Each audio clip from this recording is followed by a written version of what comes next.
And we're here at the end of TIA's CTO Council Meeting right here in Austin, Texas. We're joined with Jake MacLeod of Graybeards Consulting and Adam Drobot of OpenTechWorks. Thank you, gentlemen, for joining us. Certainly. Thank you. Now, both of you were really moderating TIA's CTO Council Meeting this time around. I want to get your quick sort of takeaway from the meeting, but also want to talk about a few of the highlights from the meeting. Jake, I'll start with you. Well, I think one of the takeaways was that the IoT industry is definitely in its infancy. I mean, it's been ongoing for many years, but it's really now starting to get gravity. And standardization is going to be needed. Standardization, you have to trade that off with innovation and cost. And so we discussed all those things. And so I think what we've got right now is a young industry in chaos. It's like trying to build a foundation in a swamp.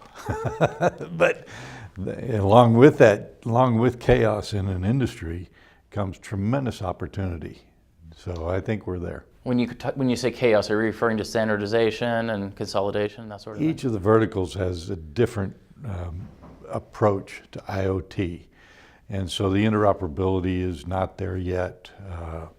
What we did find out that the agricultural vertical is quite advanced, more so than any of the other verticals. So I think that's very encouraging, and interoperability there is obviously far ahead.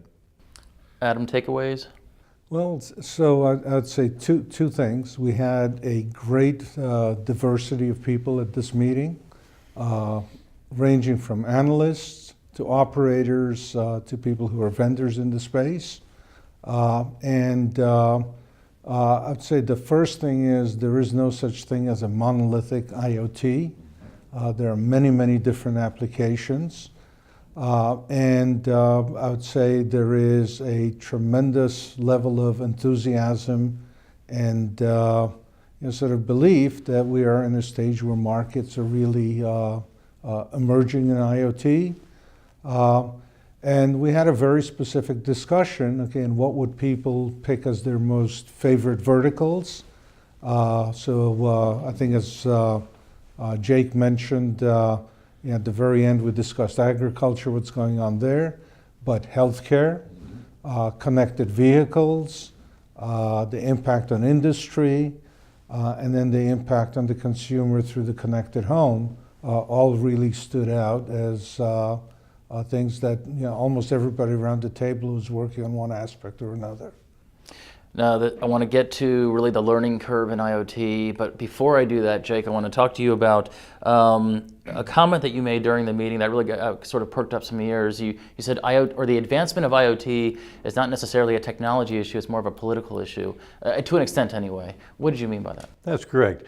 There are a lot of technical solutions that can be developed, and they can be readily available, but until they're politically integrated, because you've got a lot of issues with regard to the connected car and the liabilities that are within that realm. So there are a lot of policies and politics that have to be addressed prior to the implementation of a technical solution, whether it's in agriculture or whether it's in healthcare. Privacy issues, let's use healthcare as an example. Right now, we could transmit all the data that we have on healthcare records, but the privacy issues are ultimately the long pole in the tent. We've got to address those. So that's a policy issue, not a technical issue. And I think you'll find that in many of the verticals. Adam, I want to get to the state of the IoT market. Are we still in the investment phase of IoT, and are we still in the beginning of the learning curve? Very much. What you'll see is early precursors of people selling applications, getting POs for them, but they're small, okay? And so I would say there are a lot of very large companies that have expressly, both in their annual reports and the announcements they've made, sort of said, hey, this IoT thing is going to be big things in the future, and they're positioning their companies to play a key role. So I mean, if I think of examples, GE definitely stands out. all the way from their chairman of the board, their annual report. They say, hey, we're becoming a digital company. Okay? And the way they're doing it is embracing IoT, putting it into their products, and that means collecting data, putting out sensors, being able to look at their products remotely, changing their business models in the way they sell things. Okay? It's a big investment for them, and they're making product announcements. They're working with other players. They helped start the Industrial Internet Consortium. So very much an investment phase. But when you start looking at the analysis, and I think we had a couple of analysts at this meeting, it looks like the investments are well warranted, essentially. Okay?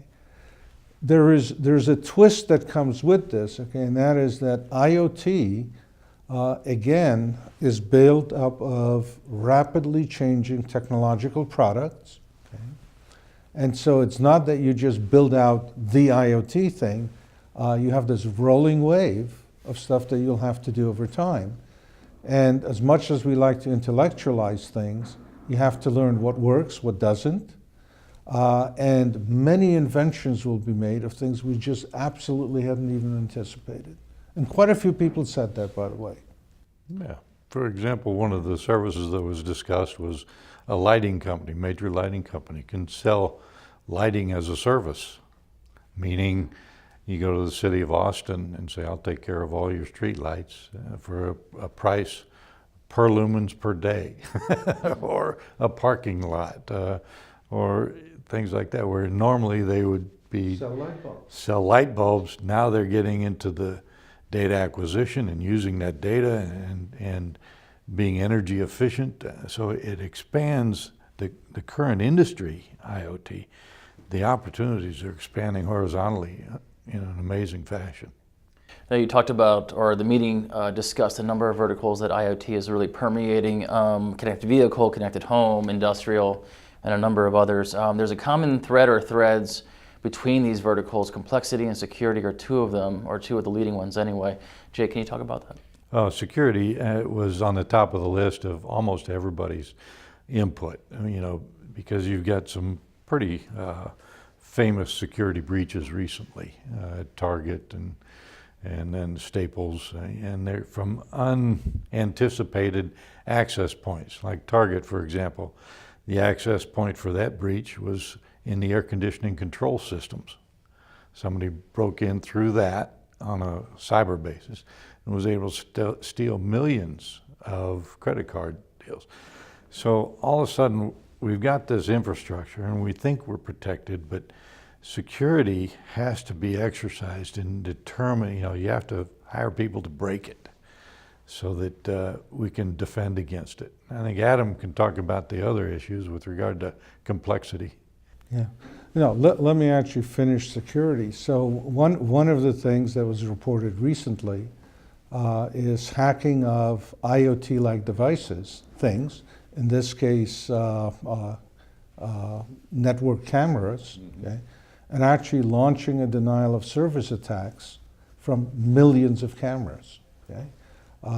So, as much as we like all of these technology things, there has to be a watchful eye that deals with something like security.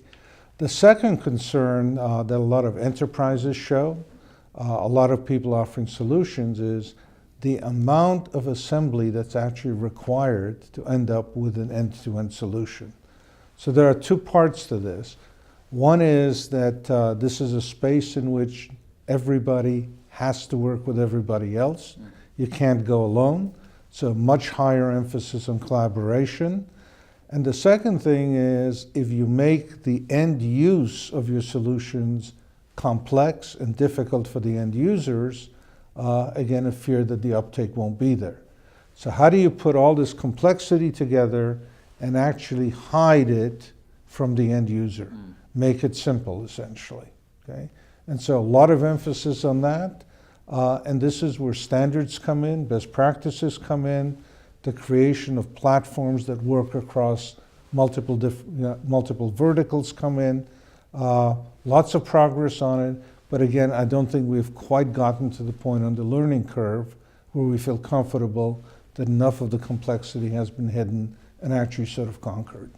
I think the complexity falls into three categories: complexity of integration, complexity of deployment, and then finally Complexity of use. of operation. Yeah, and so we discussed that in some detail during the meeting. And like Adam said, you know, one of the companies that has done a stellar job is Apple. It's making everything, the very complex systems, very simple to operate. Pre-integrated. Yeah. So we're not there, but it's something that needs to be addressed in IoT. So trying to focus on telcos.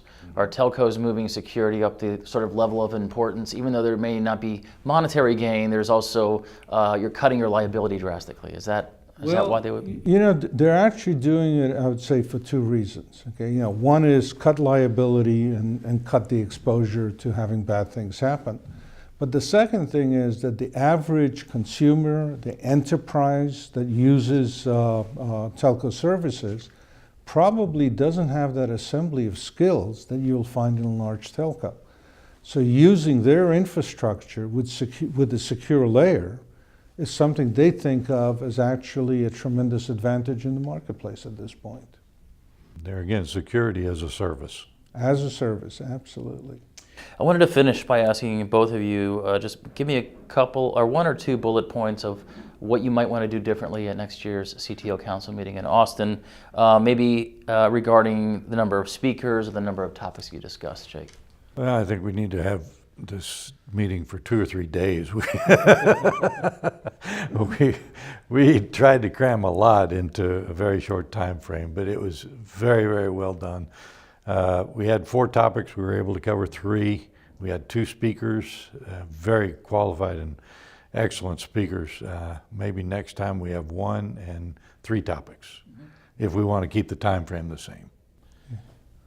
So I would say my biggest regret was that we picked a topic, we did 1 round of the table, and we could have probably discussed it 2 to 3 times more. So having to cut it off, yeah, because I mean, I think people were animated. If you looked at sort of the faces around the table, nobody was falling asleep. They were listening to each other.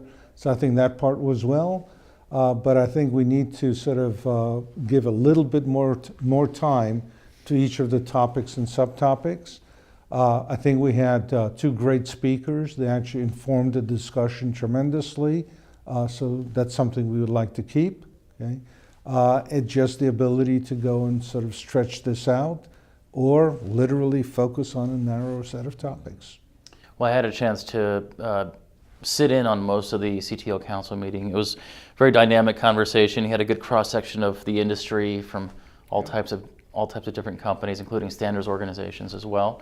So TIA is always thankful for both of you for really moderating and shepherding this event for us. So we appreciate your time. Yeah. And we were, by the way, very happy with TIA and the amount of effort that the staff put out in actually helping this come together. Well, thank you very much. Very good. Thank you.